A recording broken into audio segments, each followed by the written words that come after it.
আসছে রেমাল, যার ফলে আতঙ্কে ভুগছেন সুন্দরবন সহ নদী উপকূলবর্তী বিস্তীর্ণ এলাকার মানুষজন। ঘূর্ণিঝড় মোকাবিলায় তৎপর রয়েছে সুন্দরবন পুলিশ, জেলা প্রশাসন সহ NDRF, disaster management, civil defence. Sundarban এলাকায় 88টি কন্ট্রোল রুম খোলা হয়েছে, 114টি বহুমুখী ঝড় কেন্দ্র প্রস্তুত রয়েছে।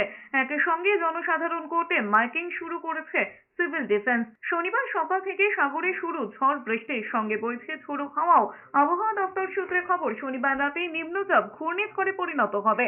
পূর্ব মধ্য বঙ্গোপসাগরে এই ঘূর্ণিঝড় তৈরি হবে। ঘূর্ণিঝড় হওয়ার পরে আছড়ে পড়বে পশ্চিমবঙ্গের গাঙ্গেয় সুন্দরবন এলাকায়। সকাল থেকে ফ্রেজারগঞ্জ কোস্টাল থানার পুলিশ, নামখানা থানার পুলিশ, গঙ্গাসাগর কোস্টাল, গঙ্গাসাগর থানা, কাকদ্বীপ থানা, হারু পয়েন্ট কোস্টাল, পাথর প্রতিমা থানা, গোবর্ধনপুর কোস্টাল এবং সুন্দরবন উপকূলীয় থানার প্রশাসনের সঙ্গ নিয়ে সিভিল ডিফেন্সের পক্ষ থেকে প্রচার শুরু করেছে।